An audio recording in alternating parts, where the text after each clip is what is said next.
Ladies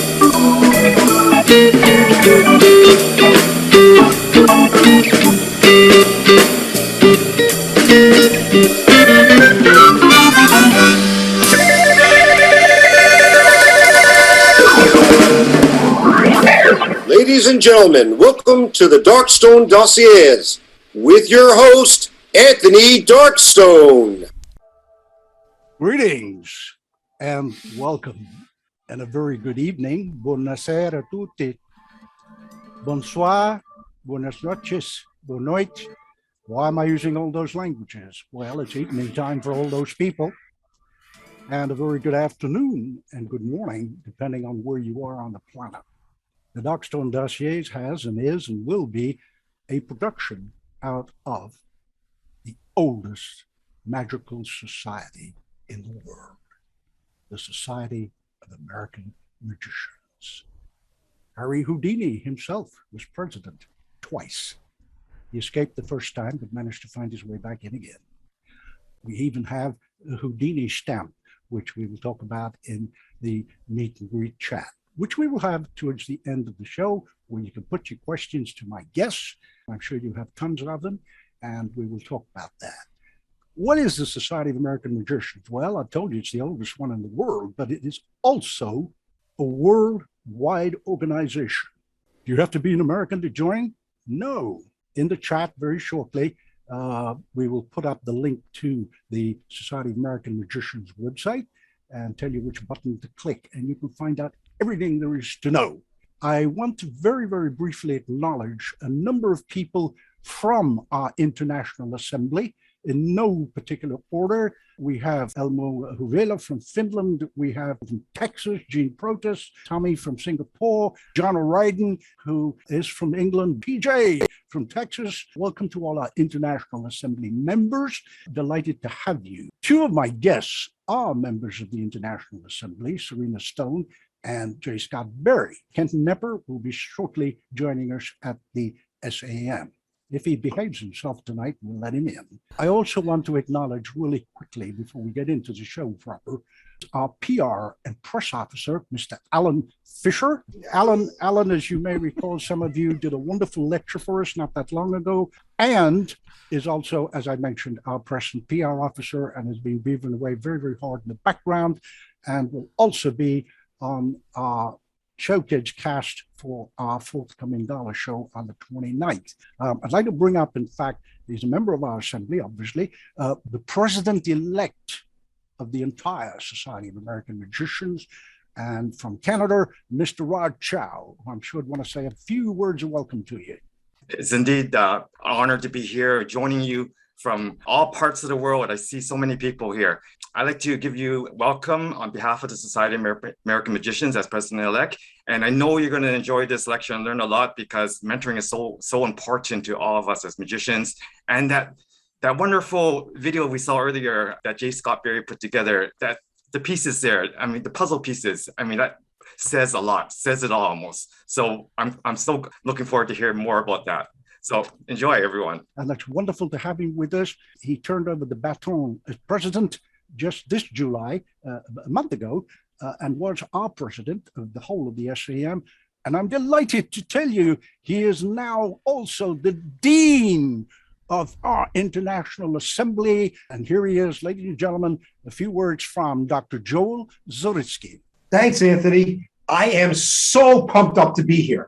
I just drove up real quick from New York City just for this show, because I want to learn from these three masters. And I'm so happy you're all here to do this. So thanks for being here. And that is the president of the Society of American Magicians. And it would be very remiss of me if I didn't acknowledge him and ask him to say a few words of greeting. Ladies and gentlemen, most illustrious, Mr. Tom Gentile. It's really a privilege to learn from other people who have walked those journeys before me. And I appreciate you sharing your wisdom and experience and stories. Let's get on with the show. Okay, mentoring. Before I get to my guests, I just want to say a few words. What exactly is this mentoring that we all talk about? Is it a guide? Is it a coach? Is it a teacher? Is it someone who shows you how to do a double lift? Well, the short answer is, it could be. but it's not necessarily just that. For example, you've seen come up on the screen here, Athena, who's the goddess of wisdom, amongst other things. Now, why is she important to mentoring? Some of you will recall, if you were paying attention in your history classes, the Trojan Wars. You know, the big wooden horse?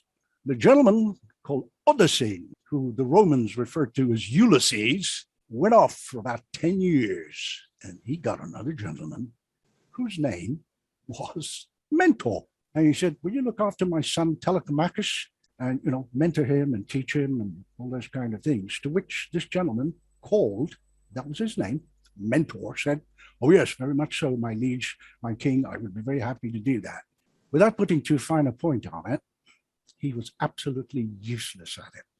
Totally useless, which left the young man in a quandary. Athena, the goddess of wisdom, looked down upon this and went, no, we can't do this. Sometime in the future, Homer is going to write the Odyssey. We want it to read well. So she pretty much threw out this guy called Mentor and took his place. Now, interestingly enough, the Romans referred to her as Minerva. So what are we going to be doing tonight? We want to look at mentoring in general, and then more specifically as to how it applies to magic. I have mentors. I've had mentors, people like Marco M., Pat Page, Ken Brook, Ali Bongo, and the list goes on. So it's very important. Think like this. If you're making a movie, there's a director, there's a producer, there's a voice coach, there's a lighting man, there's a cameraman, there's a sound man, there are dialogue coaches. How does this apply to magic? Is it just someone who says, hey, I'm very experienced, I've been in the business for X number of years, and I can show you how to do a double lip? Well, yeah, kind of interesting, but there's a little bit more to that. A mentor, in words of very few syllables, shows you where to look, but doesn't necessarily tell you what to see. So whatever age you are, and at my age, and I've been on this planet for almost 8 decades, 7.5, I still have directors, I still have mentors that I go to, ask questions, get evaluations objectively. Because if you don't do that, you cannot seek improvement. If you're not seeking improvement, what on earth are you doing in a performing art, especially one that is so demanding as ours? Without much further ado, and not in any particular order, let me now take you immediately to my first guest, Serena Stone. Hi, Serena. How you doing? Doing well, Anthony. How are you? Oh, pretty good. Thanks very much. I'm so glad that you gave the time to come in here and to share some of your experiences. I know you were very, very, very keen on mentoring for a number of reasons. You've written a book that kind of almost covers that. So would you just care to say probably 2 or 3 sentences what mentoring means to you? Well, I guess to wrap it up in 2 or 3 sentences, I would look at mentoring as raising people to a higher level, lifting others higher. That's your mentoring. And when I'm mentoring, my focus is to make it so they no longer need me. Excellent. Well said. Let me now take you to my second guest of this evening, and that is, of course, Mr. Kenton Nepper. Hello. Good to see everyone. For me, I grew up with many mentors at a very early age. I continued to have them throughout my entire career, and to this day, still have mentors.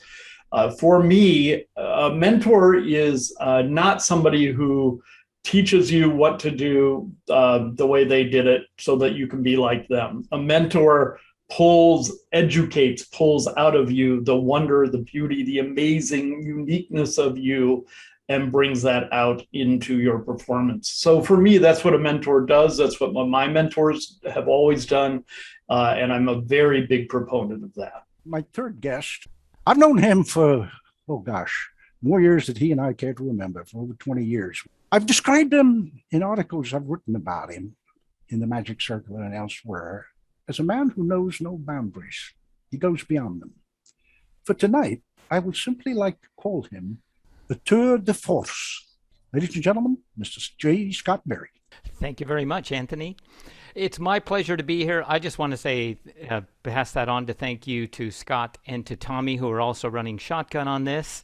It always takes a team. It's great to see you, Tom, most illustrious, Kenton and Serena. Of course, it's my pleasure to be with you, Joel, Rod, everyone who's come in. Thank you very much for joining us on this. Now, to answer your question, Anthony, I'll echo exactly what Serena and Kenton said. Exactly. I mean, they both kind of aced it, two very clear sides of it. And to me, we are entering this golden age of mentoring, partly because of the technology. It's taking the best of a difficult situation. And I mean, what we're doing right now, this is it. We're all on a live stream from around the world, and we're learning. And this, in many ways, is the perfect example of this age we're entering. And I've got a dozen students very active right now, ranging from beginners to experts, from FISM hopefuls, FISM contenders right across the way to wanting to join and perform at the Magic Castle. And it's an incredible opportunity to pass on the lineage of this art. And we are custodians of this phenomenal, incredible art. And we are standing on the shoulders of giants. So we are bound by honor to see farther, but then to pass that vision on to the ones we are teaching and assisting. Thank you, Jay. I think there's a number of things that pretty much everybody here's picked up from my three guests in their very brief analysis to begin with. It is indeed a matter of honor. Because if you've come through it and you've fought your battles and you've done all the things you're supposed to have done, and indeed have done, then yes, you're honor bound to pass those skills on. As Kenton rightly pointed out, is it a matter of sitting somebody down and going, hey, this is what you do, this is how you do it, and this is what I want you to do? No. As Kenton aptly said, it's studying that student. Or mentee. I prefer the word mentee because you don't necessarily have to be a student. Just be a mentee, one that's being mentored. Looking at that person, analyzing it, then he makes an evaluation. But I remember one that about 20 years ago, I did something and it was all kind of like, whatever. And my particular mentor turned to me and went, nah, in your head, you think you're moving like a 20-year-old. But actually you're moving like a 50-year-old. We're talking kinesics. This is what a mentor does. My take, every evaluation you make of yourself is subjective. It's like the old Einstein quote, you can't just roll and drive a car at the same time because one of those things is going to suffer. And that's what you need, somebody that you trust. Is an experienced performer necessarily the best mentor? I would argue, not necessarily. So we had these three people together, and I am delighted, joyous, pick your own adjective, that I managed to actually anchor all three of them down at one time. You have no idea with what they've got going on and their own students, etc.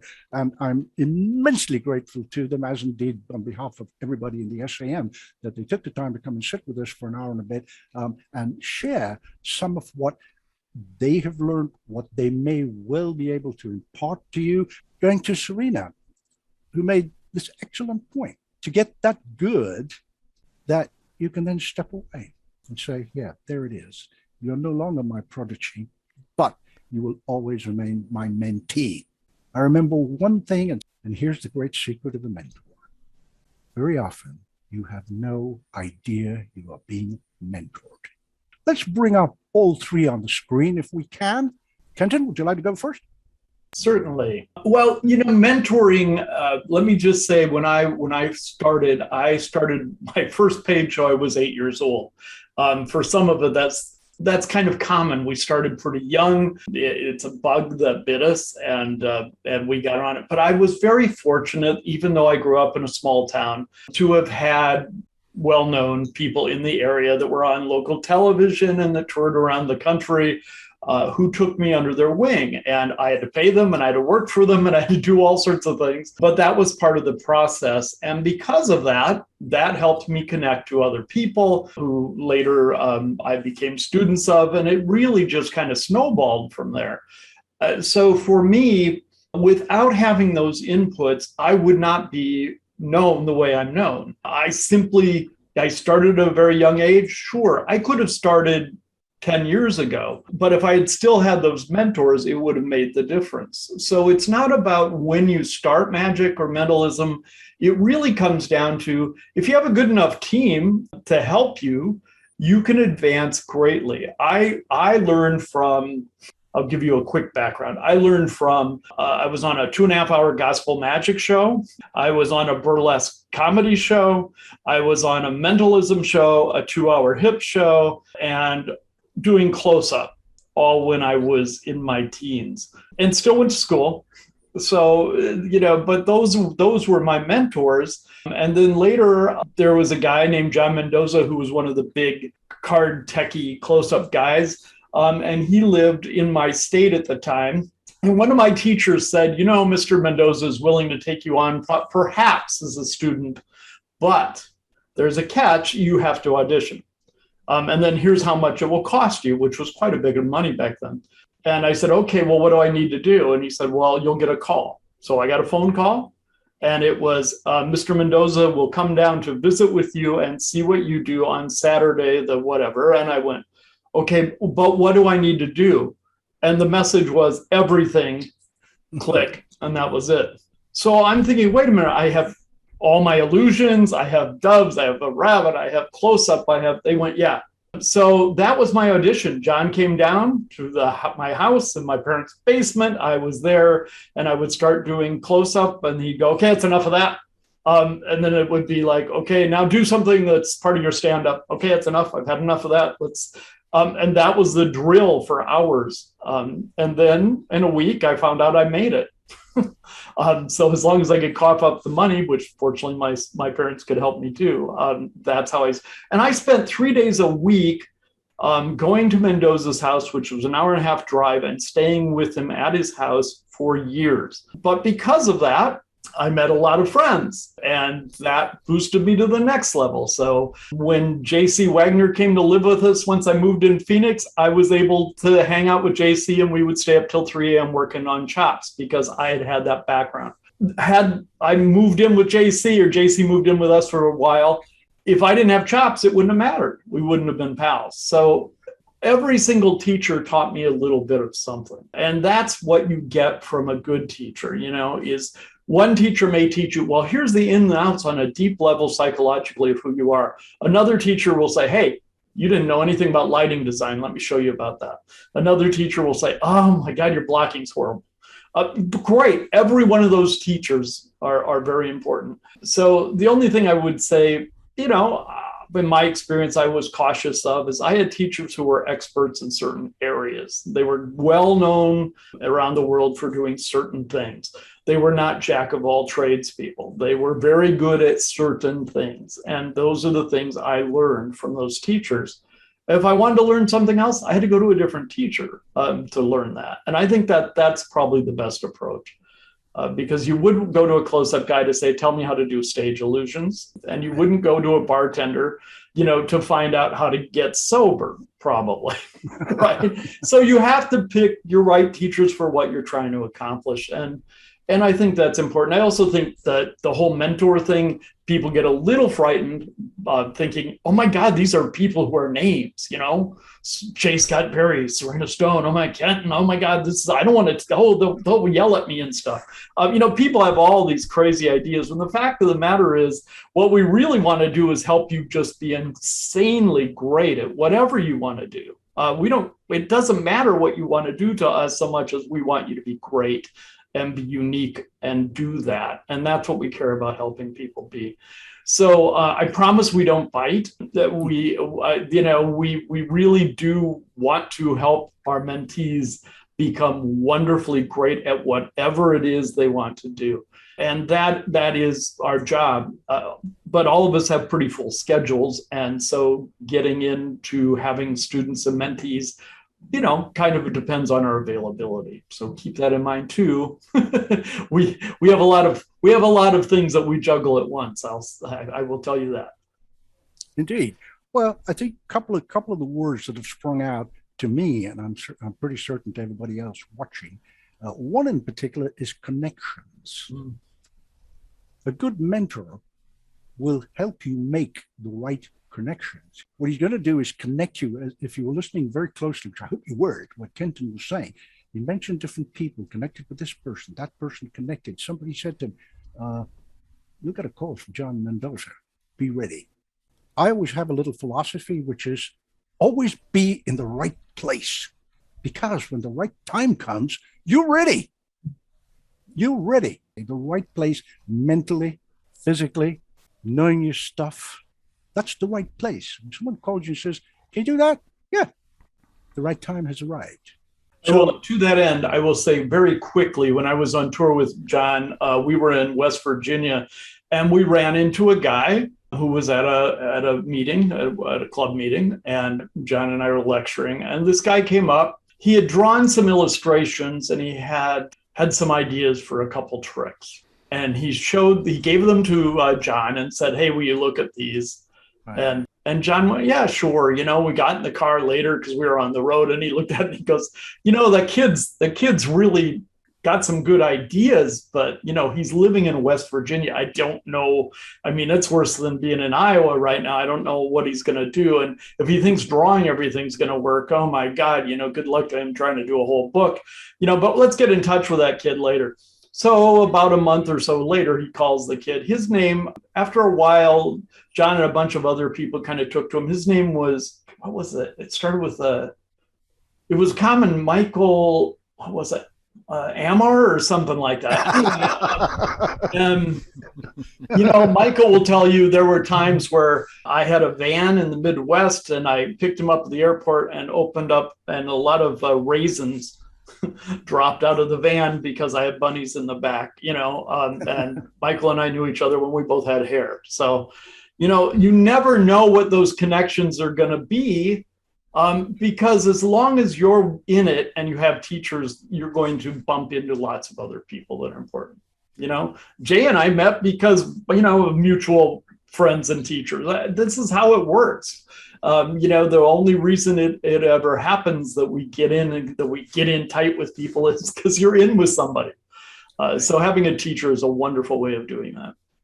Well, I think, a lot of folks here and in the general world of magic have their particular magic clubs or whatever, and they're going to talk to slightly more experienced people.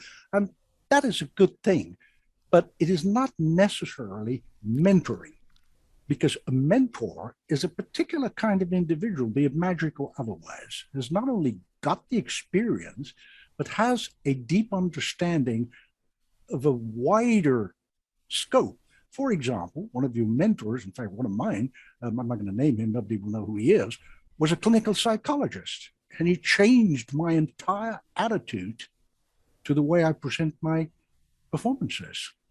I have another one who's a member of our assembly. I can tell you her name, Christina Husted from Norway. She does a card on sword. Her mentor turned to her and said, go and take fencing lessons. So she took fencing lessons for 6 months. Her mentor couldn't teach her how to fence, but he was smart enough to tell her to go take fencing lessons. When you watch her wield that sword, that card appearing on the sword is no longer just an effect. It's a performance, just that little thing. Let me kind of scoot over to Serena, because you have another perspective, because you're doing a lot of close-up at a bar, or have done for a long time. So care to share some of your experiences at the bar, some of your mentees and so on, Serena? Sure. I was going to say no, but I'm saying sure. Oh, okay. When I was, before I do that, I just want to clear the air here. I'm getting a sense that there's something going on with the people watching and everything, and it has to do with me, and it has to do with something about the way I'm presenting myself. And instead of just ignoring it, so it's on your mind, I want to make it clear so you can focus on the things that I'm saying. And this isn't easy for me, so let me go ahead and say it. This is not my real hair color. Okay, I feel so much better now. So, as far as working a magic bar, you really have to be ready for anything. Kids down low looking up, and you forget about that angle, and them being the kind that don't hold back. drunks coming up and grabbing the cards out of your hand when you're in the middle of a triple shuffle where you have to keep track of 4 cards. So it's a matter that becomes a matter of audience control. And in a bar, the best way I've learned to do that is just yell at them. Or not. It really has to do with managing what you're doing, having the experience of doing it over and over, having a deep knowledge of your magical effects, a deep ability to take an effect, stop in the middle of it, figure out what you have to do to deal with the situation going on, and then come back to the magic trick or decide to switch over. You have to basically be working on your feet more than normal as far as sitting at a table with a group of people around you or on stage where you have that separation. With doing magic, it's serve a couple of drinks, do some magic, serve a couple of drinks, do some magic. So it's a real balancing act doing that. And as far as me getting involved with mentors, it wasn't until I was like 25 or 26 after I got out of the military that I actually had my first magic mentors. I had life mentors. I had plenty of teachers, and teachers are not necessarily mentors. I had mentors in life and mentors, well, mostly mentors in life before I met my magic mentors. And when I got out of the Air Force, I went to Hollywood, and I was mostly getting into doing comedy there. I was doing stand-up comedy, and Harry Anderson was a big influence on me. And I got to meet him at the Magic Castle and talk with him, and we tried to figure out whether or not himself and his first wife and I were related because we had the same last name, and it wasn't Stone. So when I was at the Magic Castle, my first mentor was actually Martin Nash, and him and I would sit at the bar, and I was kind of thinking that my payment to him was like buying him a drink every once in a while. But thinking back, he bought me drinks too. So I think the payment was him helping me out and getting me going more, and the time we spent together, because when we were together, we had a lot of fun.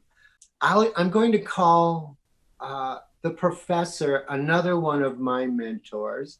Oftentimes when I walked into the downstairs lobby through the secret passage coming into the Magic Castle, there would be the professor sitting on the divan to my left, and many times he would be sleeping. At that time, the Magic Castle was his house. That's where he was living.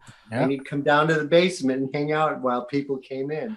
Well, one of these times when I walked up to, and the thing with the professor was, all I ever saw the professor do in person for that year and a half I was there was play 21. And that was his magic trick where he never lost.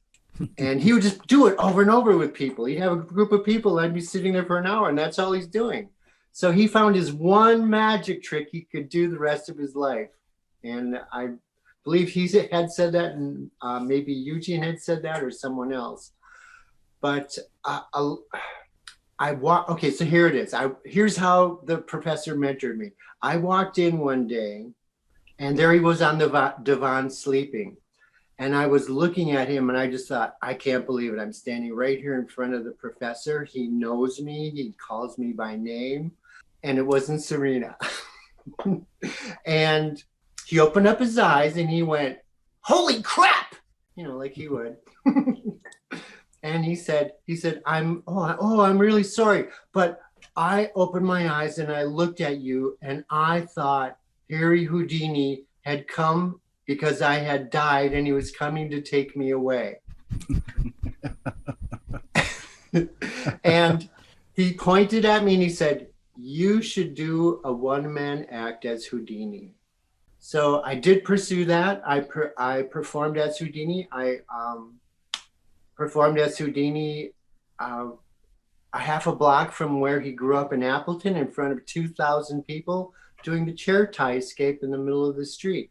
And I would have never done that unless I was tasked to do it by the professor. As I went along, through my other mentors that I met, and actually through one of my students who has become one of my teachers, he told me, he said, you should stop being someone else and you should be yourself. He didn't know that was Serena, though. And that's how I became Serena. And now what I'm doing is I'm passing on what I've learned and helping mentor my mentees or my proteges. I have two I stay very close in contact with. One owns a magic shop in Vancouver, British Columbia. And the other was the senior magician at the Safe House. And now what he's done is he's moving on more into doing spiritual things, helping people by counseling them in a spiritual manner. And I have expertise in that area also, so I'm still able to help him. But he told me, and I'm going to finish on this, he told me more than being his mentor in magic, I was more his mentor in life. And even though we're doing this in helping people with the magic, we're also helping people be able to have a better life in many ways. And that's one of the things that I love about being mentoring, lift others higher. Absolutely. All of this helps the magic. And there is a story that's told in Taoist teachings. A guy falls into a hole and everybody ignores him and he's screaming. And the monk passes by and he says, "Sir, you okay?" And the guy kind of looks up and goes, "No, I'm not. I'm in a hole. Can you help me out?" And the monk goes, "Yeah, sure." So the monk gets off his sash or whatever, drops it in there, pulls the guy out. And the guy's going, "Yeah, wow, thank you so much." And, "Yeah, I don't know how to thank you." And it is all. And the monk says, "Well, there's a small payment." "What?" "Well, I helped you out. There's a little payment here." "Oh, okay. Thank you. You saved my life. What do you want? How much?" The monk said, "Well, here, see, it works like this. The payment is you got to promise me in your entire life, you will help just 10 people. It could be anything from, taking a bird and putting it back in its nest to helping an old lady across the street or something very huge and dramatic. But it's got to be 10 people." I went, "That's it? Yeah, that's it." And, "Well, I can do that." The monk said, "Oh, wait a minute. There's a little addendum to that." The guy goes, "Oh, okay, what's the catch?" He said, "Well, the catch is not really a catch. Here's the deal. Every time you help somebody, you have to extract from them the same promise I'm extracting from you. They've got to help another 10. I went, "Oh, wow, that's kind of very cool. I don't know how to thank you. Thank you so much." To which the monk replied, "Well, actually, thank you. Because you see, you happen to be one of my 10. So the points that you both were making just now is it's honoring each other, the mentee and the mentor. It's not just learning someone teaching you the double lift or, I got a gig on Saturday. What effect should I do? It's a little bit more than that. And as Kenton said, you have to kind of be worthy almost to go up to the three of my guests. And I say that without any hesitancy, because they're not going to take on anybody who, well, let's use an old-fashioned cliche, shall we, didn't cut the mustard in the first place. They spot that special something. Is it an exchange like the monk? You are investing in yourself. Now, obviously, I haven't left him for last. It's just the way the cards or the dice roll. But I want to go to Jay, because I want him to elaborate on some of the things he's doing in the future. And basically, he's already got mentors. Why don't I just let Jay elaborate and share some of Jay's thinking and philosophy on mentoring? Thank you, Anthony. And again, thank you for Serena and Kenton, both very valuable information. Look, I grew up in magic, music, and theater, and that gave me a real unique, strong foundation that I've built upon to this day. And I can mention a dozen people easily who were my mentors, either actively, directively, or inactively in some small capacity. But each one of them was instrumental in the simple fact that I'm here right now. You can look back on your life journey and say, had I not met Johnny Thompson when I was 16 years old in Reno, And he took me under his wing. He was so gracious, he and Pam, to where he was like a father to me. So a true mentor. He directed me. He said, talk to me about my show, my act, asked me all the right questions. It's all about saying, well, tell me this. And then flat out, he was the one that directed me to move to Los Angeles. He said, if you want to pursue this, you should be a junior member at the Magic Castle.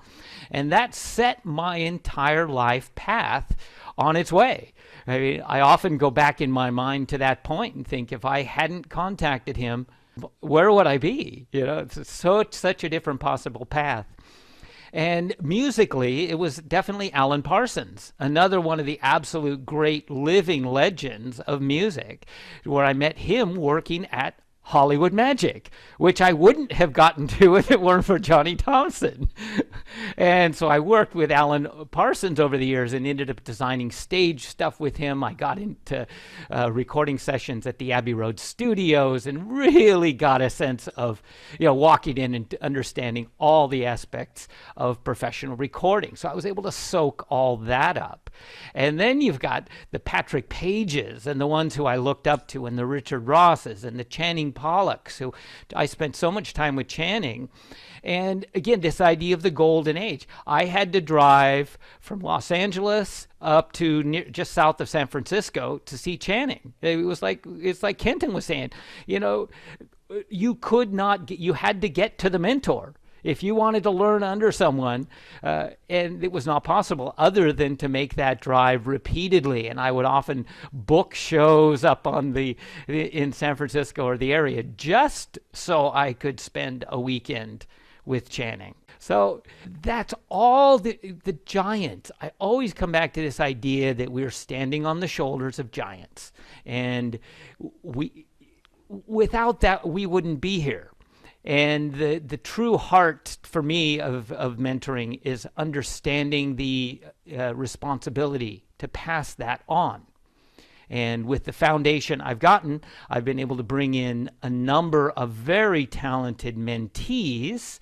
I'll actually call a few out by name just as an example, because you mentioned the show. Austin Moody came to me about a year ago, contacted me just over a year ago. And I'll contrast him right now with two people. Two people came to me. I gave the same advice. I said, here's what you want to do, this and that. One of them went off and spent their money on a high-priced electronic effect and I think a small illusion, and that was it. They spent pretty much the same amount of money that Austin has spent with me for over a year of training. Now, the first one has gotten nowhere, as far as I can tell. Is exactly basically back where they were. The illusion is collecting dust in the garage and the electronic trick is broken. So that point of decision where Austin, we jumped in right away. We started doing weekly training sessions. And to me, my idea is you meet the talent where they're at. It's like it doesn't matter where you are on the ladder. What matters is it reaching for the next rung. And it's a personal relationship. It's a building. It's a coaching. It's challenging. You say, look, we got to get a goal. We have to have a challenge. We got to get to that next step. It involves character design, costume design, performance.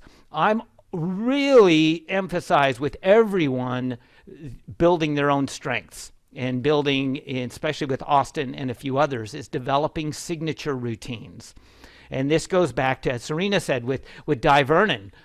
Di Vernon was this amazing, powerful, cranky old energy when I met him. But what he said was so profound. You know, this idea, you don't need to learn 1,000 tricks. Learn 3 that are good.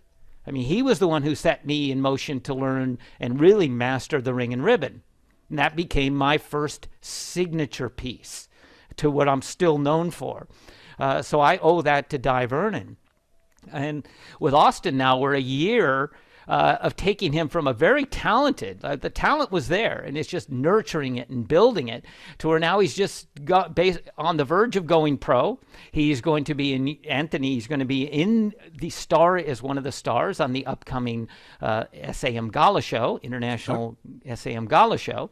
And he's just on the verge of signing a residency with a local theater. So from it took a year, and it's taken, we're up basically 50 sessions we're up to right now, and each one has been an incremental step up, up, up, and the brainstorming and all the aspects to continue to pass everything I've got. I'll draw every bit of experience I've got from the graphics, the website design, the music, the scores, everything, to pour that into him, because I know that he will carry it on. And so to me, he's a very good example of that. And there's two others that I'll mention who I know are here. One is Tom Illusions out of Singapore. Now, Tommy came to me, we connected about 9 months ago. Now, he was already a very talented professional. So he was already a working professional. But as you said at the beginning, no matter where you are, you can always get a director, someone to help you, someone to build on. And with Tommy, one of his dreams was to open a magic school in Singapore. And I had that's been one of my dreams as well. And so we've worked together, we've developed, again, routines. He's going to be on one of the upcoming gala shows as well. He'll be on my gala show at the end of September.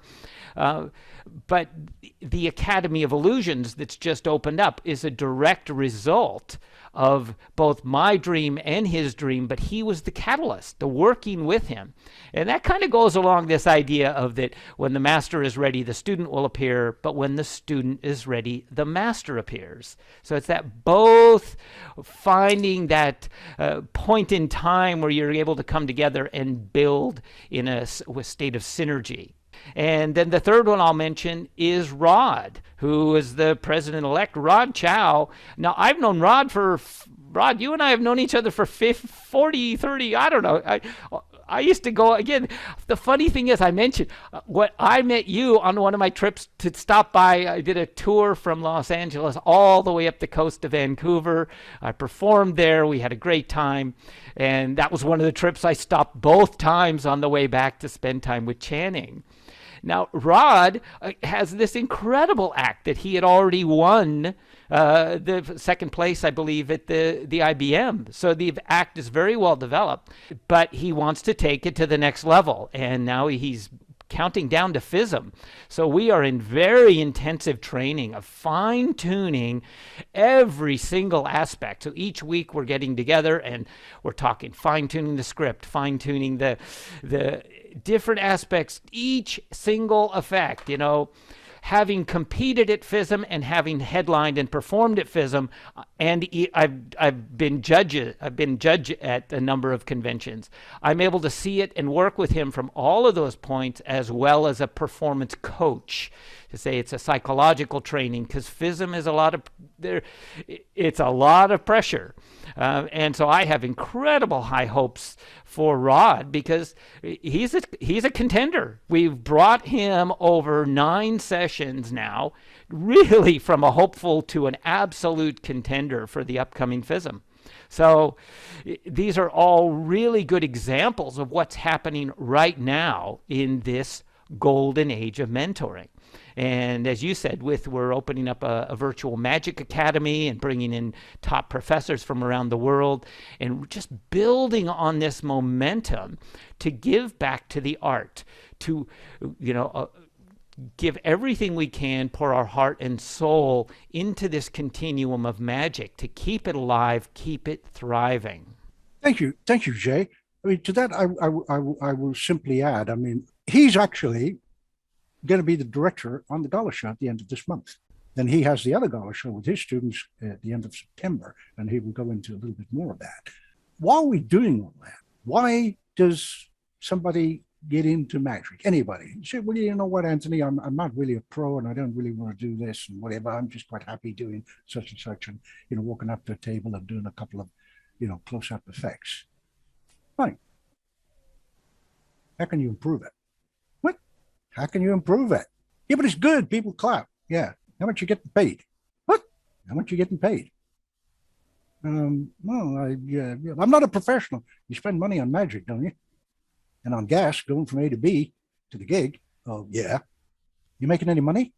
Well, I think I'm lucky if I break even. So, well, then you don't really understand show business, that it's 2 words.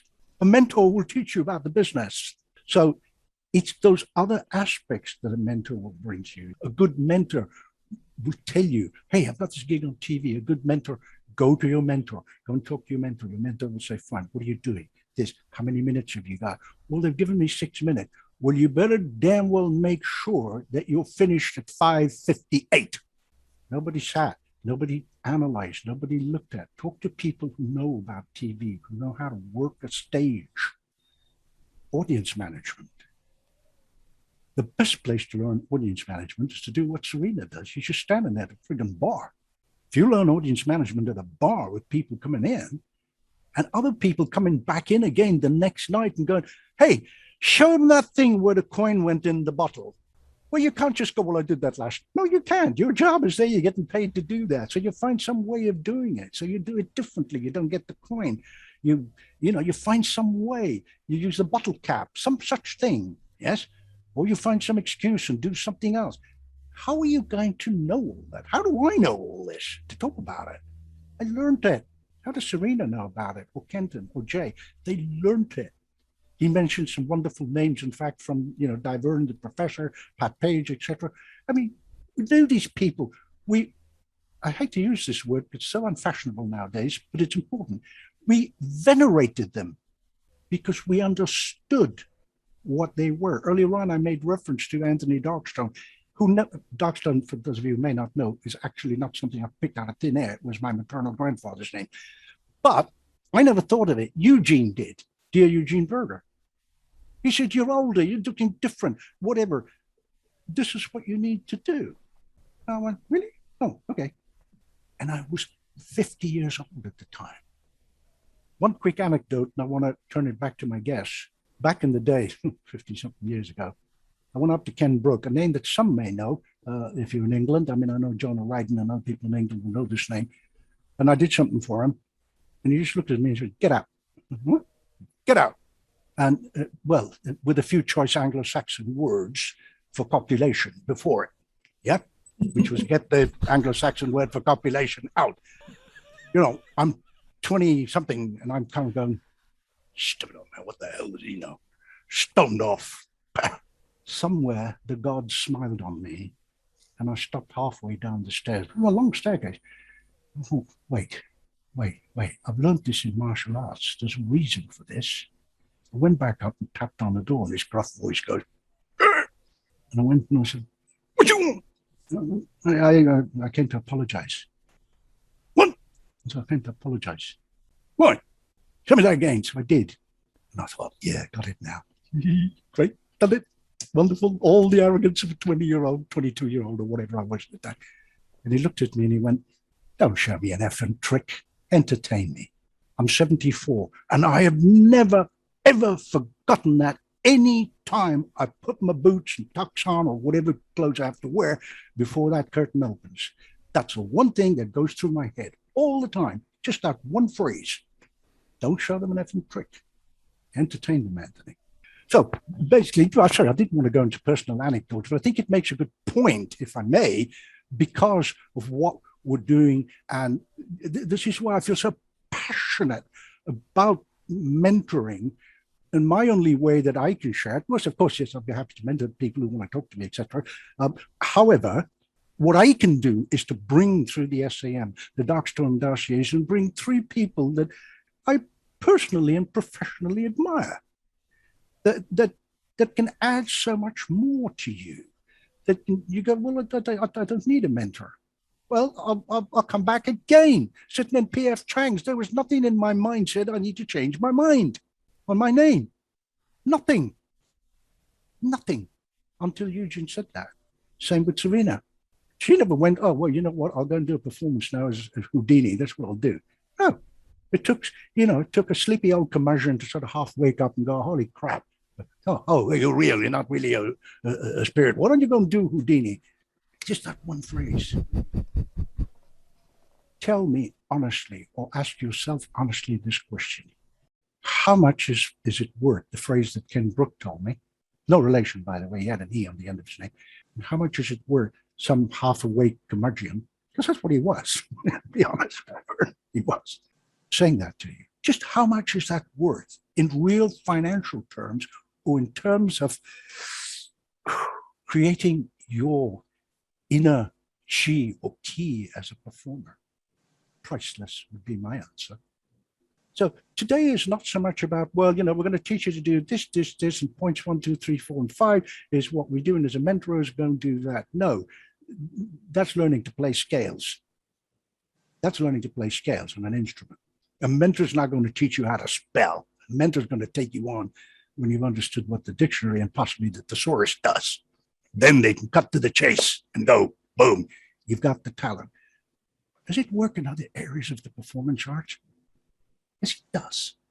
Every movie, dancer, whatever you want, musician in the performance arts, somebody somewhere has looked at that and went, you've got what it takes. Let's throw out all the crap you're doing, and I will tell you what effects you should be doing. That's a mentor. If you're a smart mentee and not the arrogant SOB I was back 50 years ago, you'll stop. And this is what happens with true, everybody and the dog has a karate school and will teach you martial arts. Great. It's up to them, nothing to do with me. But a true master will turn you away. Happened to me. So go to these 3 people. Take my word for it. Every one of them has something wonderfully in common and something wonderfully unique. And that's why I've brought this together, because, all you guys watching here and gals watching here today, you're one of my 10. This is how Anthony Darkstone, is trying to give back. The golden age of mentoring. What a wonderful phrase Jay came up with. Golden age of mentoring. Golden age of mentoring. I love it. It's got a nice ring to it. What does it mean? It's really simple. We're in a golden age. Okay. How are we in a golden age? We can sit here with a camera and talk to 500 to 1,000 to 3,500 people at the same time. And I went, holy shit, yeah, that is a golden age. Grab it. I don't care who you are, what your level of magic is, or how good you are at something. This is the golden age. Grab it. Talk to one of these people. So there's a lot of things you can learn collectively. Let me jump back, in fact, to any one of you. Pick up the lead, either one. Kent and Serena. Kenton, I know, has, would I be right in saying, a ton of stuff from DVDs to books to all kinds of things? Yeah, something like around 50 some manuscripts and books when I quit counting. They are compiling one into Kenton Principles right now, which is a book about that big. Wow. That they're finishing editing. So hopefully in the next 30 days, that'll be out. But I wanted to say, this is the experience is wonderful. Experience tells us a lot, and when you're working, like Serena's saying, at the bar, things happen, right? Things happen. And the more you experience life performing, the more you realize, oh, well, I better have a solution to that. Where mentors are useful is, maybe you're really creative and you can always come up with your own solutions, and that's great. But where mentors are helpful is, oh, you have this problem. You don't know what to do about that. Let's talk. I'll give you one example because it became an important thing for me. I was working. Most people don't realize this. I spent a lot of my life doing close-up as a job for a very long time. And I was working at a restaurant in a high-end area here with some celebs and things for many years, all over a decade. And one night I walked onto the patio. There was a group. I was about to leave, but there was a group at the end of this patio that was waiting to get in. And they said, oh, come over and do something. I went, fine, sure. I never said no. This person was obviously fairly drunk, but she was the head of the table and she wanted to pick a card. And I said, great. She goes, no, give me the deck and let me pick it myself. Fine, what do I care? Fine, go ahead and pick it yourself. She goes, no, turn around because I want you peeking. And I went, well, again, don't care, fine, right? So I turned back around, she goes, okay. And now she's chewing a wad of bubble gum and she's going, so what is it? And I went, well, okay, just put it back in the deck somewhere. She goes, well, where's the deck?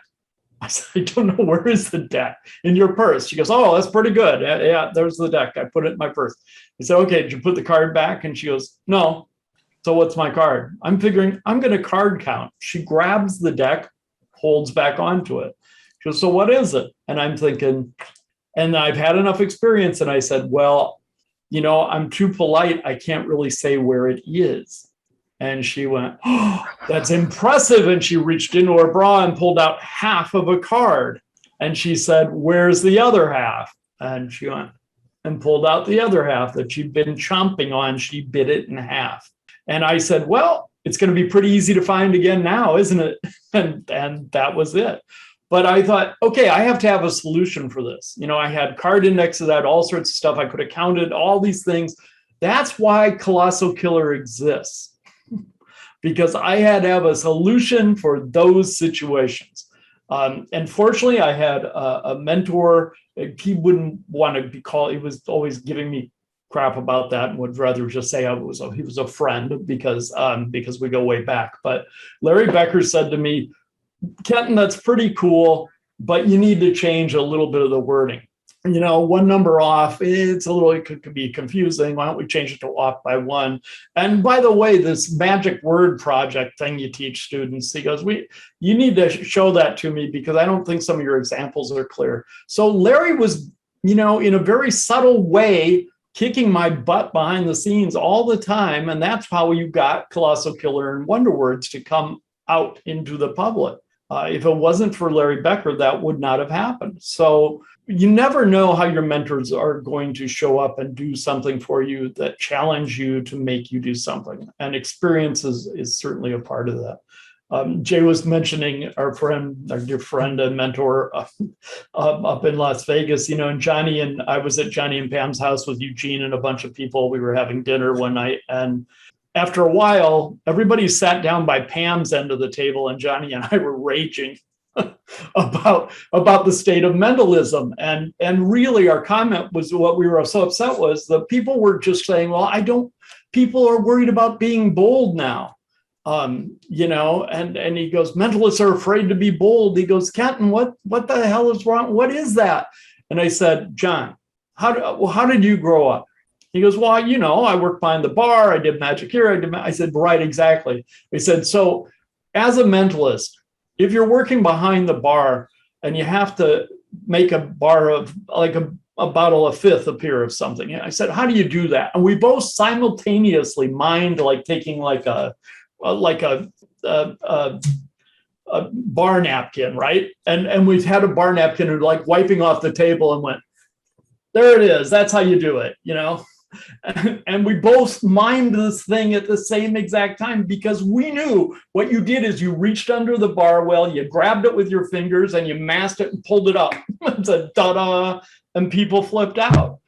You learn from people who've been around the block how to get by with things, to do it much more directly, much easier than doing all this fancy nonsense that you don't have to do.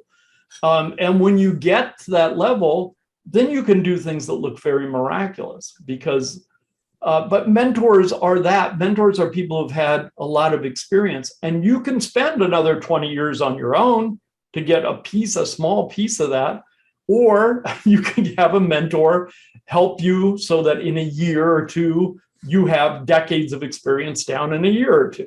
I mean, that's what it comes down to.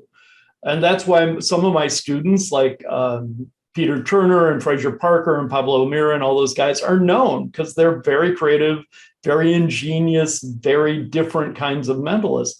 They aren't me, they took a few of my principles and then I worked with them and they expanded it into whole new realms. So working with a mentor not only makes you better, it helps make mentalism and magic better as a whole. And you never know where students end up going, from there. That will change magic and mentalism forever too. I think the underlying message here from all three of my guests is that no one person has a monopoly in your mind. It doesn't matter how creative you are. It really doesn't. It's being able to turn to someone like the example I gave you before, where her mentor said, "Go get fencing lessons." But he knew that's what was required. If you can find somebody like J. Scott Berry, he can, instead of saying to you, "Well, you need this kind of music to go with that effect and this kind of lighting, go talk to X and go talk to Y," he can actually do that. So sometimes you get a mentor who's a polymath who has a background at all of those things. Now, if you came to me and asked me about, putting up Zoom shows and things like that, as everybody knows, I'm useless at it. I'm good at what I do, certain areas. The rest of it, I kind of, my dad had a saying, and I've lived by this all my life, all 74 years of that. An expert is someone who knows when to call in another expert. I wish to goodness I thought of that. It wasn't. It was my dad. Blessings for his memory. And that's really what I'm trying to do today, and indeed my guest, is to maybe stimulate your thinking enough to go, yeah, that's it. Do you have to choose one of my three guests as your mentors? Well, the short answer is I don't know. That's entirely up to you. And actually, more to the point, it's entirely up to them whether they will take you on or not. But they don't mind, I'm sure, I'm speaking for all three of them, contacting them. They're easy enough to find. And, ask them some questions. The mentor ain't going to jump in front of you and go, hey, here I am. You got to put in the work. You got to find them.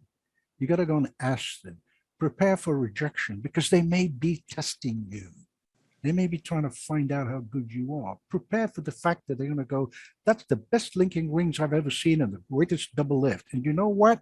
Ditch it because it's no good for you. This is what you should focus on because this is your personality. So let me just kind of get Jay to amplify on that a little bit, if I may. So throw it over to you, Jay. Thank you, Anthony.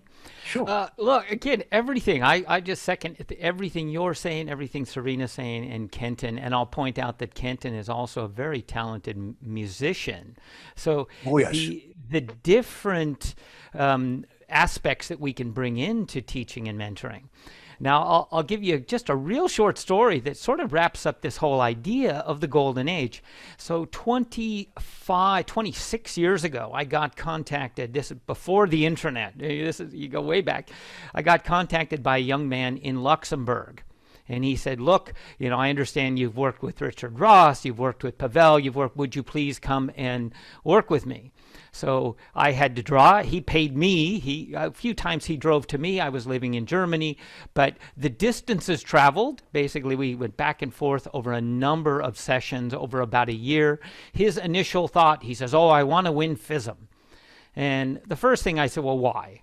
FISM is not an end, it's a stepping stone to what? So part of it was breaking down his great dream and saying, okay, let's really think this out. Do you want a show that's commercial or do you want a show that's going to win FISM? And again, so along the way, I worked with him, developed and tried to give him a sense of direction, gave him attitude, costuming, all these different pointers. And then once we produced the festivals in Scotland, I brought him on as one of the performers. So it's opening up the doorways to opportunities. When that mentee was ready, I said, okay, you're ready. Now we're bringing you into the spotlight. And meanwhile, he was developing his own professional work and his own professional touring around Luxembourg and in Europe. And lo and behold, that man is David Goldrake, who has now gone all the way to being one of the headliners in Las Vegas. So had he not made that point to contact me 25 years ago and bring me in, had he not, like with, I'll say, to Johnny Thompson and these others, had I not made the effort he tracked me down, exactly what you're saying. I didn't find him. He found me. He made a concentrated effort to say, look, I'll pay your fuel. I'll make sure you have a hotel to come to Luxembourg. I just really want to learn with you and, be your mentee. And there we go. Now we've had someone else who's taken that all the way to being a headliner in Las Vegas and now influencing others. It's passing that torch on. That is so important. And I used to look up to Johnny Thompson and Patrick Page and these others and realize how magnanimous they were with their spirit in helping. And as you said, it wasn't it was not a fee that was charged. It was about returning to your original idea of paying it forward. It's the idea that Taoist parable of saying that I was given so much, I acknowledge and recognize that something happens when you come of age as a true mentor, that you recognize the responsibility to pay it forward and recognize the responsibility of give all of that back to the art and keeping up the enthusiasm in your performance, and so always striving for personal excellence, but really using that as the example to help others strive for their own excellence. I think this is a good point in our discussion to ask you to elaborate a little bit on an acronym that you have, which is ACE, A-C-E. Thank you. I'll keep it brief. This is an idea. We all have our rituals, kind of our preparation and rituals, I think, leading up to a show. And I was in theater shows. This goes back to when I was 7 years old. I was brought in as a professional into a professional play as a child actor. So I got to experience the prep, the planning, the lighting, the sound, the blocking, the rehearsals, all the layers and steps of discipline leading up to the show. And then, of course, grand opening night. And it was this indelible impression. And what I watched was the actors and how before the show, we're all in one big dressing room, and I watched how they transformed. You know, when you're at the early rehearsals, you're just kind of playing and having fun. Then you get down to dress rehearsals. And then by the time of show, I watched them they transformed themselves. They became the character. So over the years, I've not only developed that myself, but I've worked with hundreds of other performers and watched how they've mentally prepared to go on stage, how we transform our consciousness from the street guy who just whatever happened on the way to the theater to that moment of entering the sacred arena of the stage. And that's where I came to ACE. And it's attitude, charisma, enthusiasm. And it's like, that's the three things. I have this absolute ritual before every show, every lecture, every Zoom presentation. It's like attitude.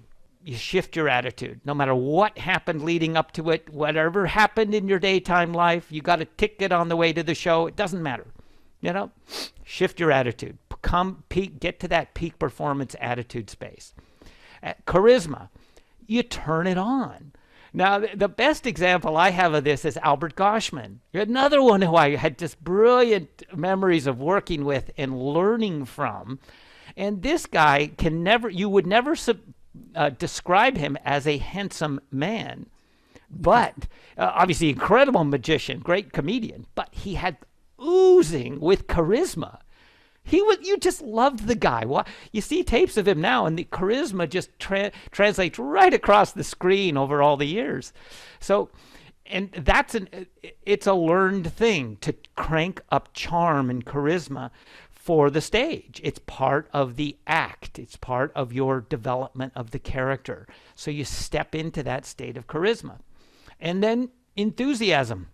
Simple. Do you want to be there or not?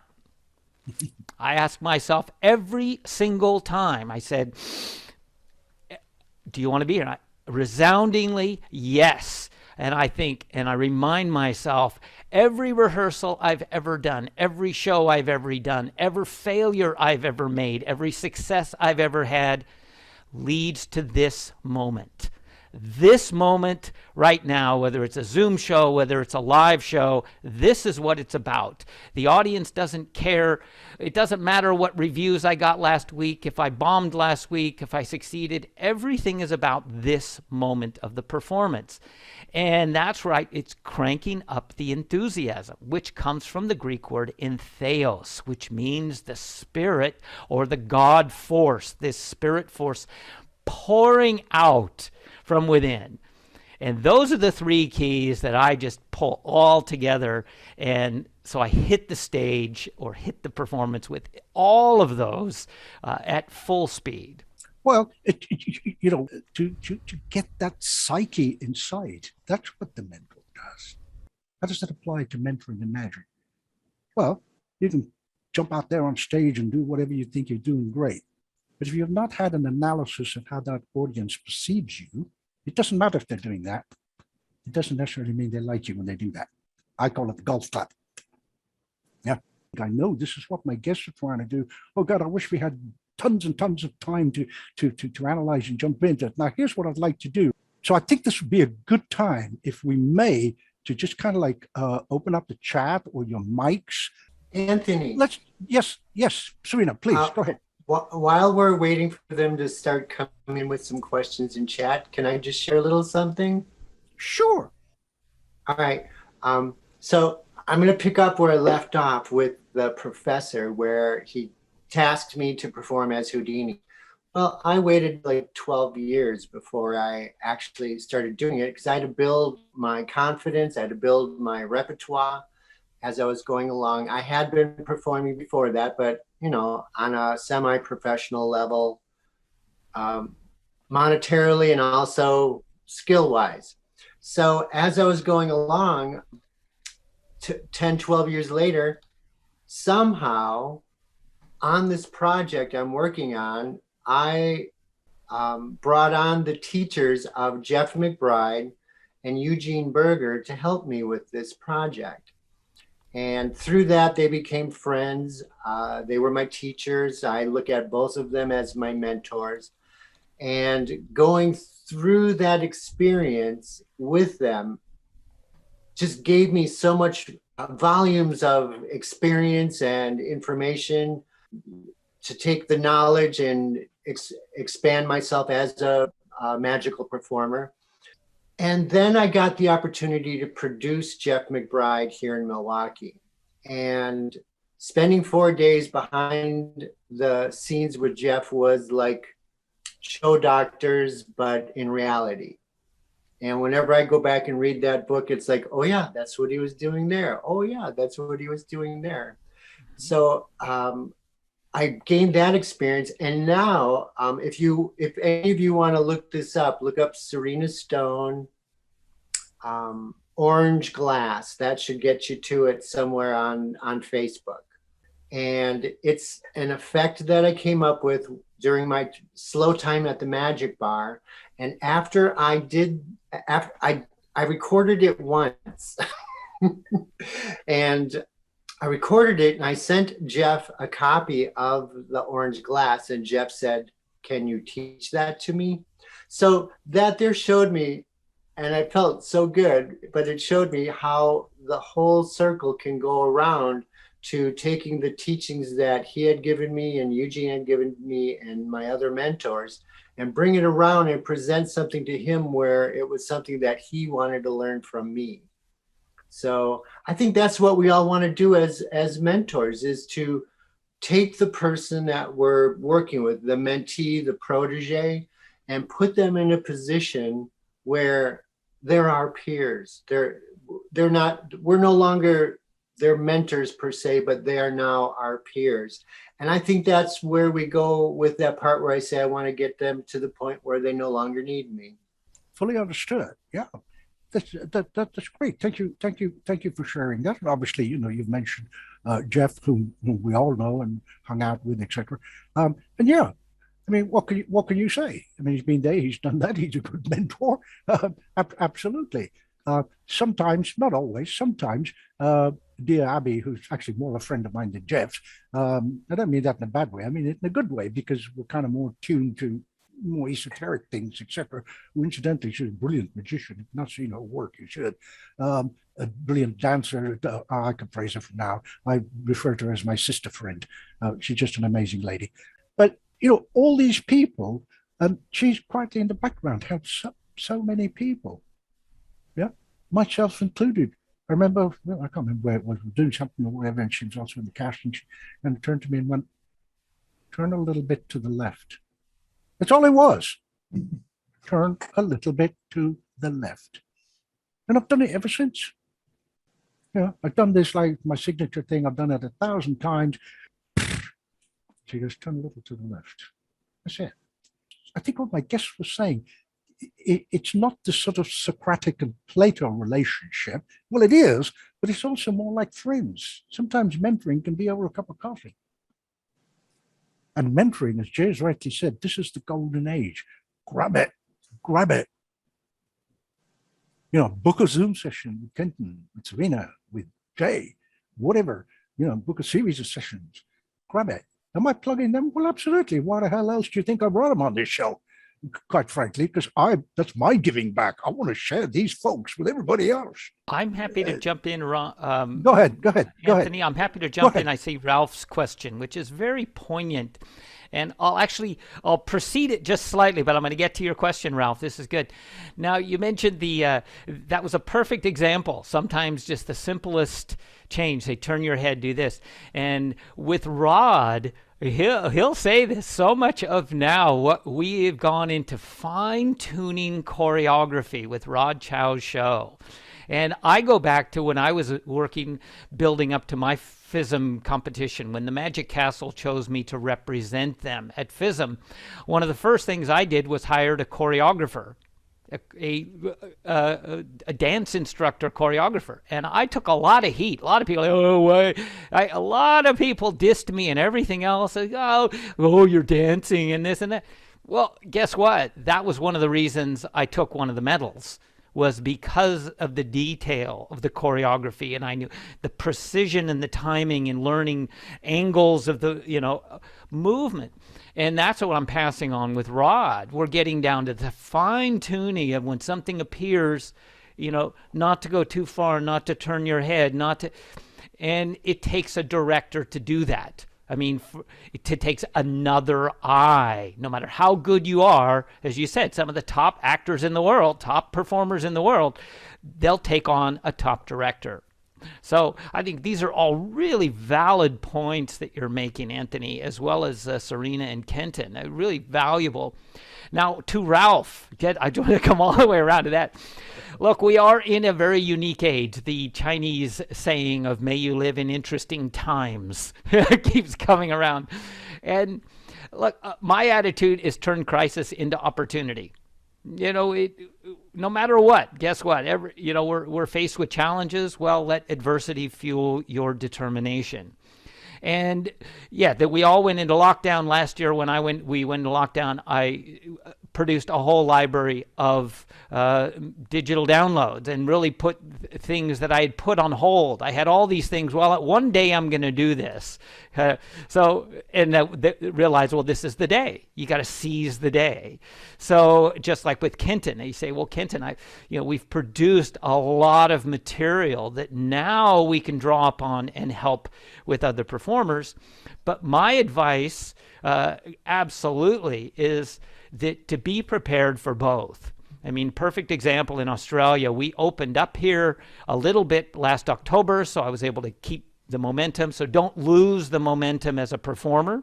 Be ready when the phone rings. Whatever they want you to do to the best of your ability, do it. That's just generally as a professional advice. I had a really strong run of shows from January through June, and then we went into full lockdown. And now we are in absolute, once again, I watched my entire show calendar of live shows evaporate. And the second time was like, you're not fooling me again. I was investing all this year and part of last year into this Zoom studio to be able to take on the best of both. And to now, literally every show I book, I put a contingency right up front. Say, look, if for some reason we're locked down, you get one of the world's top Zoom shows. And so they set up right away. It's not an afterthought. From the very get-go, I say, I will be available to come do your live show. If for some reason there's any issues, I will be there via Zoom, fully prepared and professional Zoom show. So it's, adapting. The survival of the fittest isn't about the fastest or the strongest. It's the ones who are about able to adapt to the current situation. And again, this is one of the strongest advices I'm giving to everyone I'm working with, whether it's through my lectures or otherwise. So yeah, great question, Ralph. It's Ralph, working shows. Yeah, virtually. There we go. So Tom sort of echoed that as well. So. Well, I think, I never make predictions off stage. I think that's kind of stupid to do that. However, a certain amount of intelligent analysis can't hurt. If we look at it and we see that there are conglomerates who are now going, hey, we don't have to spend a ton of money on people traveling. We can actually have meetings with our companies in Singapore, in Holland or London or wherever, and we can do that for a fraction of the cost of having everybody get on a plane and hotel rooms, etc. They're now going, and I know this from very close friends in the business, I'm not going to mention their names, they're actually working harder providing corporate gigs. A couple of the smart ones, it's a husband and wife team, really smart ones, kind of went to the corporate people and said, instead of waiting until the end of the year or whatever, every time you finish a meeting, how about we've, kind of finish it off with 20 minutes or half an hour show. And they went, oh, that's a great idea. Say, hey, would you like to book 6 of them? Yeah, great. Then I got bookings going into next year via Zoom. Win-win. They don't have to pack tons of stuff and go anywhere. You really don't. Guess what? You're still getting the same fee, but you haven't got all the travel expense. So it's kind of looking beyond. It's the kind of things you need to be able to do. Call me up or call Jay or Kenton or Serena or somebody else of that ilk and kind of go, hey, what do I do? I've got this. How do I do that? Should I do that? I've just landed the gig. It's not much. It's only about $300, but it's like showing up every Friday at this restaurant. Should I do it? Now, a good mentor will analyze everything and either say to you, you know what? Don't. What? Money? I got to pay my bills. Well, of course, everybody's got to pay their bills, but it's back to that investment again. You can't know everything because you can't see beyond I've just got $300 a show for 4 shows. Hey, that's $1,200 I never had. Think business. It's very important. Yeah, but I'm not a pro, Anthony. I'm just like an amateur. I love magic and I just do a few things. Well, great. You want to improve? Well, yeah. Well, guess what? This is how. It's that simple. We're not going to preach the same, gospel over and over. It really is that simple. Get in touch with one of these 3 people. Ken, go ahead. You want to say something? Yeah, I just want to say, there over the years, I think we've all heard hobbyists and amateurs say, but I'm, come on, I don't need to have a mentor. I don't need to be that serious. And it's like, but are you putting yourself out there as a magician or a mentalist? If you are acting like a paid person, whether you are or not, and that reflects on everyone else. So yes, you do need to invest in yourself enough to, to do what you do well. You might only do 2 tricks. That's fine, as long as you do them well. But the minute you do, well, I bought 12 tricks today at the store, and I have a show next week, and so I think I'm going to put them together. The minute you go out and do that, you're hurting every single person who's trying to eke out a living doing what you're doing. So listen, it doesn't have to be, look, my time is like full. So I'm very, very picky about how many students I work with right now because of my time being what it is. And I grew up with mentors who said, you make a commitment to me and I'll make a commitment to you. So I asked for that too. But listen, even if you only, say, hey, I'll book, an hour to talk to Jay or to Serena or me, just to get an idea about where I'm heading, that's fine. That's better that you do that than to go out and just try to fake it. Because you will hurt yourself in the long run big time by going out and faking it with a few tricks you're kind of half doing, as opposed to doing one trick really well. Like Jay pointed out, Vernon used to say all the time, I don't care, just do one thing, do one thing really well, do it, that's all, just one thing. The professor had several things that he did really well. And if you ever saw him do Symphony of the Rings or whatever, I get it, right? But that was the thing. You would say nobody else can do that way. Richard Ross, same thing. You saw the Rings. Nobody's going to do that way. Right. That's what you want to do. So look, even if you're doing one simple card trick, or if you just bought a cool prop at the magic shop, you can still take that thing and have it be really powerful and meaningful. And you can just do the one trick. So don't sell yourself short by thinking, I'm just a hobbyist, it doesn't matter. It matters. I'll say this quickly. I had one student once, this many years ago, thank goodness, and he certainly changed his mind. But he said to me, he had worked in a class that I used to do, and he said, I'm going to quit doing classes because I'm just not that serious about it. I just want to go off and like do some shows and make some money, but I'm not that serious. And I went, tell me what your dad does for a living again. And he said, well, he's a surgeon. And I went, boy, I hope he doesn't have that same attitude. And that ended that because, hey, if you just want to go out and, hire yourself out for a few things, you are now acting like you're a professional, and you need to think about that. You're right. I've had people come up to me and go, yeah, well, I don't work stage magic. I do restaurants. That little space that you have there between the people eating and you standing or whatever, that's your stage. Blocking, kinesics, all these things, right, matter, even if you're doing that. If it's just rubber bands on your fingers jumping from two fingers to the other, that's your stage. Learn from people like Gashman, who understood kinesics brilliantly. You watch his tapes, his YouTube stuff. He's like down here when he's working. The two volunteers are up here. Read David Attenborough, How Animals Work, and children. Children, if they want something from another, will lean to one side, take a more subservient body language pose. So do chimpanzees. Albert Gashman, I have no idea if he read up on this or whatever. He just did it. So automatically the two people were there. And some of the most classic misdirection, just happened. And speaking of do one trick and do it well, we have many examples, but I'll tell you one that springs to mind.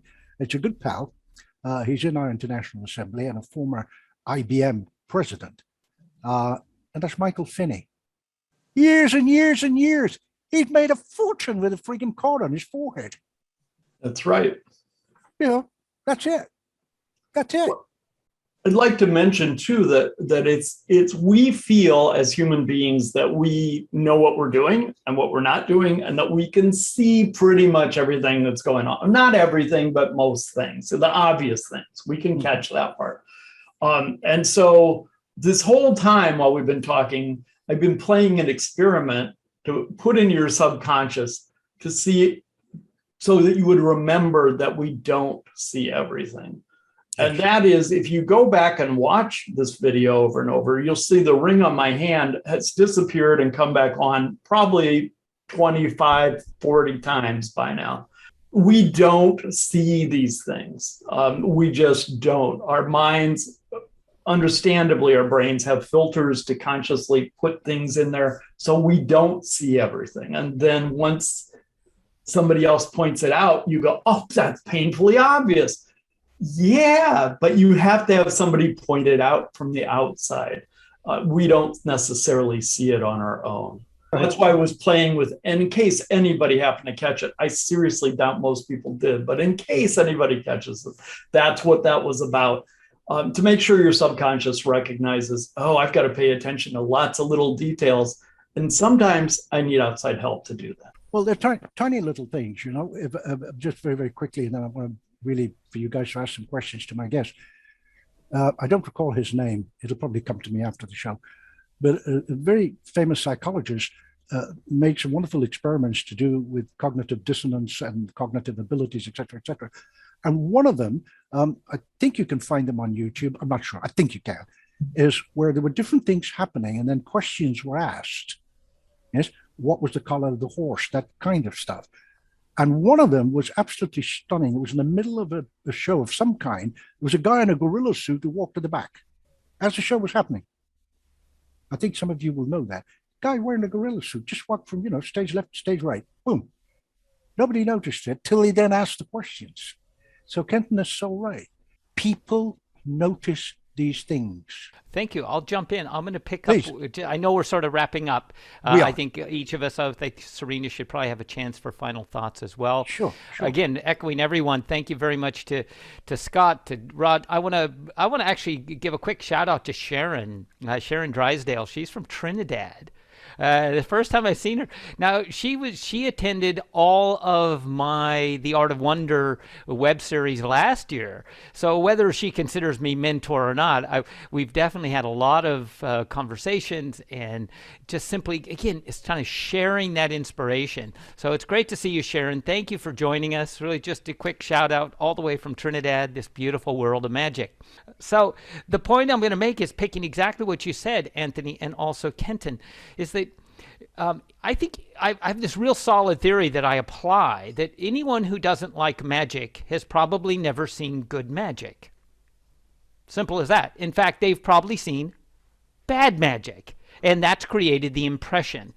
Okay, I think we can all agree with that. It's like, and often the question comes up in groups and something, you're roving, especially strolling magic, because you're dealing directly with that little theater space. You walk into their space and, introduce myself. Thank you very much. Would you like to see a bit of magic? And the question is, you're breaking the ice, and they say, every once in a while you get someone who says, I don't like magic. And you see this knee-jerk reaction.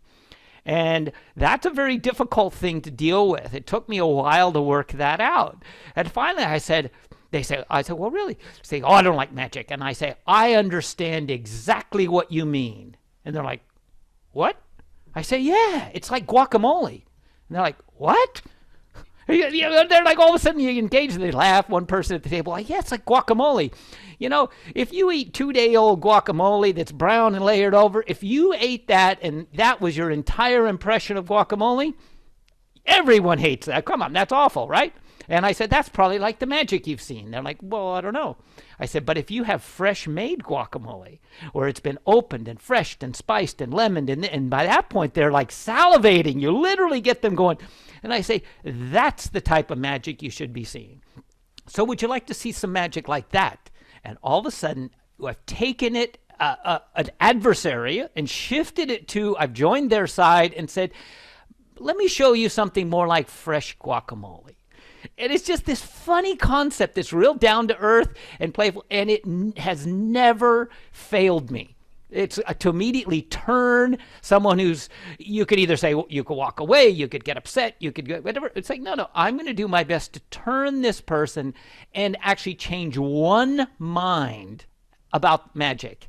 And hopefully at the end of the little 3, 5, 10-minute table performance, they now will no longer say, I don't like magic. They'll realize that it is about the magician. And that's exactly what I'll go back to Kenton. And he said, the moment you go out there, you're representing the art. You're going to make an impression for good or for not. For better or for worse, we are all responsible for the impression we make when we go out and call ourselves magicians.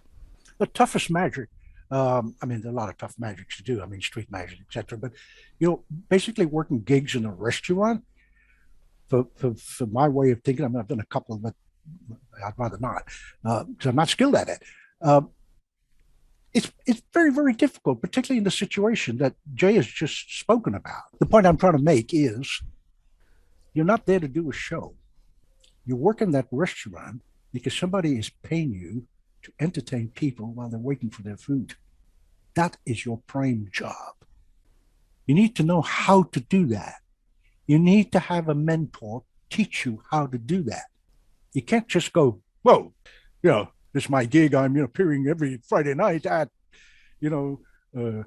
Charlie's, hamburger joint. And yeah, this is, plastered all over Facebook. No, you're not. Somebody at Charlie's hamburger joint is paying you some money so you can help him make some money in his restaurant. So you can cover for disasters in the kitchen. You can do anything. You can work maybe 3 or 4 tables at the same time. That's when he's going to book you. That's when you're going to elevate the art. That's when you're going to help somebody else, 20 miles down the road doing the same thing, where people will go to that restaurant the following week and think, oh, we saw this magician. He's great. Would you like to see some magic? Yeah, I'd love to. See the difference? You've helped some guy or gal that you don't know anything about. Good pal, also a member of our assembly, great magician. John O'Riordan, just gone through the chat. I've just had a chance to look at it. John made a good point. I'll just read what he wrote. Mentoring also has a great deal to do with students' anxiety. And that can happen a lot. I've got to the point where I'm not anxious. I don't have stage fright in anything. There are people, no matter how good they are, I won't name names, but I know somebody who was on a live talk show with me in Israel. I mean, a super big name, seriously big name. And it took me about 10 minutes to figure out that he was nervous. And then I realized, in fact, we're going through the pre-show stuff, talking with him, he was a bag of nerves. And this was somebody who, when you watch him, has got the most commanding presence ever. So yeah, John was talking about it. I mean, before we kind of wrap up, we'll take another couple of questions. Would you, Serena, Jay, or Kenton, like to say something about what dear John O'Riordan just said about helping students or mentees deal with anxiety? I think Jay had mentioned it earlier. You know, some of the prep right before you go out to do anything is really important, so that you are grounded and present and have energy to share with people.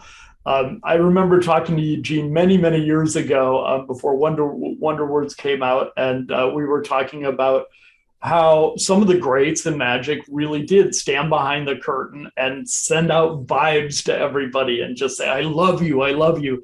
And Eugene said to me, oh, Kenton, I never do that. Anytime I do that, they turn on me. But, you know, for the most part, we all have a way of connecting with people and a way of calming ourselves down. And we've done it long enough, we kind of take that for granted, of that's just, we kick into those gears. But when you're new, you don't have that. And that is something mentors, definitely can help you do. One of the simplest things is to breathe. We are all get very bad about not breathing. We're getting excited and we breathe way up here, and the next thing we know, we're about ready to pass out. So just taking a few deep breaths can make a big difference. I always tell students, I always say to students, where are your feet? And they laugh, but they understand that means feel the bottom of your feet.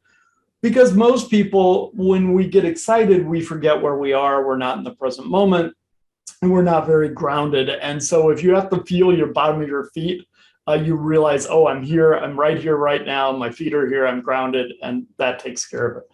But yes, we all have that. And I think we all need little help and techniques so that we have our rituals, as Jay says, that we're ready to go, because we know we're going to slip here, here, and here. And now we're done. We're ready for it. If I'm going out, and sitting at a big grand piano and it's all on my shoulders for the next hour and a half or two, if I'm coming out there going, that's it. I'm already dead before I play a note. On the other hand, if I go out there and go, this is about me transforming everybody in the audience, that's my position.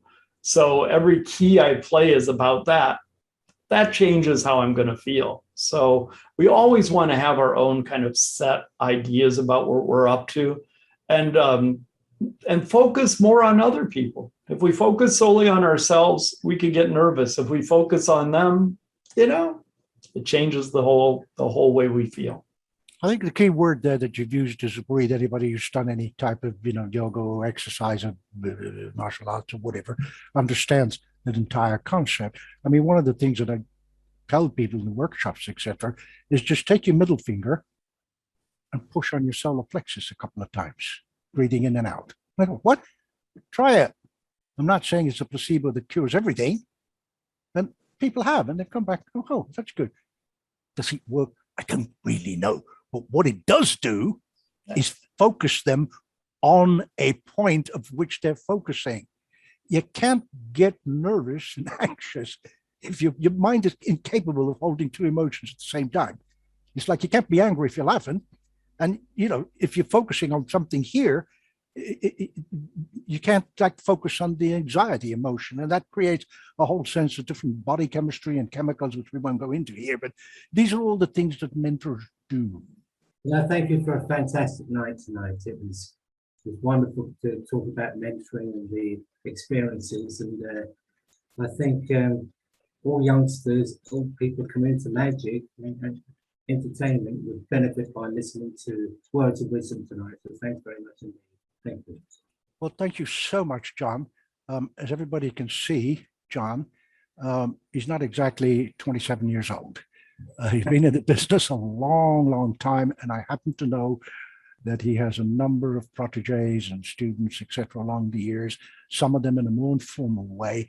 So I'm very honored that John took the time to come and join us tonight and to say a few words. If you want to see more of John, come watch the gala show on the 29th. He's in the cast, as is Alan Fisher. I'm trying to see who else is here. Oh, Dr. Joel's in the cast. Yes, Austin Moody's in the cast. I want to say something from a lady I've never met. Her name is Sharon Drysdale, and I kind of like. Oh, it's gone in the chat. Oh no, here it is. She says, "Thank you, everyone. All the information given is very good and helpful." And Jay, yes, you are my mentor to me. You are a mentor to me. How very nice. Thank you, Sharon. That was really nice of you to take the time to write that. Really, really good. Ladies and gentlemen, I think we really need to wrap so everybody can, take a... First of all, I want to thank you, Anthony, for putting together this outstanding Darkstone dossier. I mean, this is, like you brought in 3 incredible, exceptional people here that have been mentees, and now they're mentors. And we learned so much. The Golden Age of Mentoring is such an appropriate title that you explained that Jay came up with. But I say that this presentation today is timeless, okay? You can go back and watch this over and over again, and you can learn and learn. Meeting Kenton, actually, Kenton, I bought your tapes maybe 30 years ago. They're in the cassette, a big folder, binder, like 6 on each side, and I have those cassette tapes, and they're in Wonderwords, so that's amazing. And to see you in person now, because of the Golden Age, it's so great. It's so great. And then Serena, we had opportunity to welcome you to the SAM International Assembly, which is so good that you're a part of that now, and we're going to see more of you, of course. And of course, Jay Scott Berry. We've known each other for 30 years, but to come back together again after all this time, and actually owing to Anthony for actually inviting you as a lecturer on as part of the International Assembly lecture series. And then this is where we reconnected again, and I learned so much from you at that lecture. Especially what actually resonated with me was what you just explained right now, ACE, attitude, charisma, enthusiasm, and it makes so much sense. And in your mentoring of me here to get my act to this pinnacle. And your new slogan of which I saw on Facebook, which was peak performance digitation. And it makes so much sense that you're going to take someone and just get the ultimate out of that person, so that person can actually give that his or her peak performance. Thank you all on behalf of the Society of American Magicians for coming here today. You're very welcome, Rod. Anthony. Yes, PJ, please. Yeah, Thank well, you, how sweetheart. are you? Nice to see you. Thank you. It's so wonderful to be here. You guys, it keeps me connected to my SAM family in a way that I could never hope to have done in person. So I love this whole environment that we're living in, even though we chose not to be here if we would have had a choice. And to Rod's point, the first time I met Rod Chow, he was competing in the close-up competition at an SAM. And he has continued to blossom through the decades. And it is so wonderful because I started, my first SAM convention was so many years ago, and I got to see the finest in our craft back then and watched through the decades and learned through the decades, and you never stop learning. You never stop learning. And thank you all so much for a wonderful session.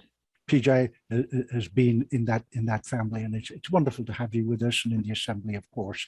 He's absolutely brilliant, Alan, at this. He gave a wonderful lecture. He's going to be in our gala show as well. If you click on that link, it says International Assembly. Go to it, read everything that's there, scroll down to the photos and have a look of who we've got in that assembly. You get an amazing notables. Thank you, Alan, for doing that. Very much appreciated. And of course, yes, the Facebook Academy of Illusions, which Jay has just put up, are something you should go and have a look at, because I happen to know there's some pretty stunning stuff happening there. And it's going to start getting better. So if there's no more questions or somebody wants to say a little something, I think I will just turn it over to my guest to say a final couple of sentences. So, Serena, over to you. Me. Yes, you. Well, I want to thank you so much for inviting me to this, Anthony. And Jay and Kenton, was wonderful doing this with you. I think my favorite part was the puppet jam we did in our first combo talk when we all got together. Yeah, I know. We did. Yeah, what she's referring to is that I'm one of these meticulous people. Some people go, "Oh God, you're so anal." I prefer the word meticulous. It's how I know, and that's how I know showbiz, right?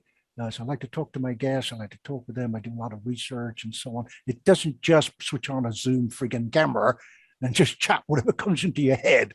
I've done this hosting for a few years, live and otherwise. Yeah, you're talking about these things turning up, right? Yeah. Yeah, we all went a little berserk with those. Yeah. And the chicken. The last thing I wanted to say was get involved with a mentor if you're in magic and you want to be creating some money, because otherwise the money just disappears. Absolutely. Thanks. Okay. We had to Kenton? do some magic, didn't we? Well, yeah. Kenton, sir. It's been wonderful to be here with friends, and to catch up again. Sometimes our schedules are so whacked. Things like this is how we catch up. So it's great to see Serena and my friend Jay. We go back a ways. And Anthony, thank you so much for pulling us all together and working our schedules out to do this. It was wonderful to be with everybody today, and hopefully we've given you a little taste of what we're up to and why we care about students. And when we take them on so sincerely, because it just changes everything in magic and mentalism. And you might think, well, I'm just one person, what does that matter? It can matter a great deal of difference to the world of magic and mentalism. Even if you're only doing a few tricks, you never know how you might change somebody's life by what you do with magic and mentalism. So hey, have fun with it, enjoy it, but take it just enough seriously that you also respect it. Respect is a big thing. And if you really respect what you're doing and respect yourself, do yourself a favor and get a mentor, no matter who it is, somebody that you also respect. Thank you for being with us. Wonderful. Thank you. Thank you, Kenton. They're very powerful and moving words, but then again, you're Kenton Nepper. I would expect nothing less. Last of all, to my good buddy and fellow wizard, really, he put these graphics and everything else, and wakes up early in the morning, and I stay up late at night, and we put this and chat and do this and change that and the music. And you know what? He's been mentoring me in a slightly different way, but yeah, I'm learning a lot. So I think it's only appropriate, seeing the amount of work that he's put in. I just tell him what to do, and he seems to sort of go off and do it. So I have the easy bit, and then he comes back with something infinitely better than the idea I first thought of. So how cool and that, and how wonderful is that for me? So basically, to my very, very good pal and buddy and brother wizard, I think I would like to leave the end words with him. Thank you, everyone, for attending. With that, thank you all. Huge thanks to my guests, needless to say, but needs saying. So, over to you, my brother wizard. Look, through the miracle of modern technology, this is streaming live to Facebook, and as far as I know, it should be immediately available to rewatch. So we have another opportunity, and that's on the Academy of Illusions page, which I invite everyone to check out. Officially, we open on September 1st, but the Facebook page is up. Lots of things already happening. Over a dozen events are already scheduled for just September. So that's just a general shout out. So feel free to join us over there. I want to shout out quick to Spike, the wizard from Montana. Thanks for joining us.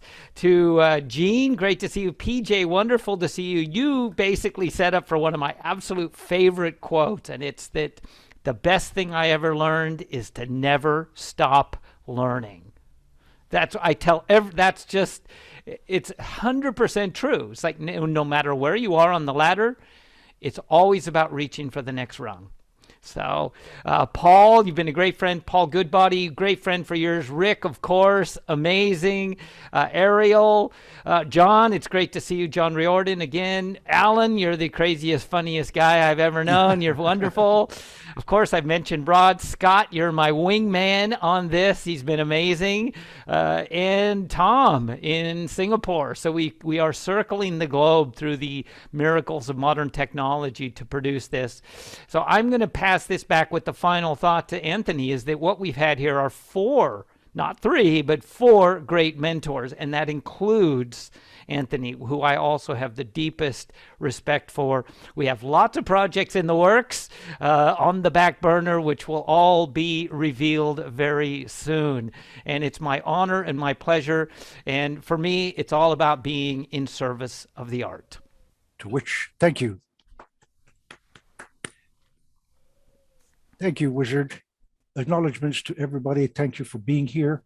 I think we have now come to that point where every good director says, it's a wrap. Good night, everyone, or good Good morning, night, Jay. or whatever. Cheers, everyone.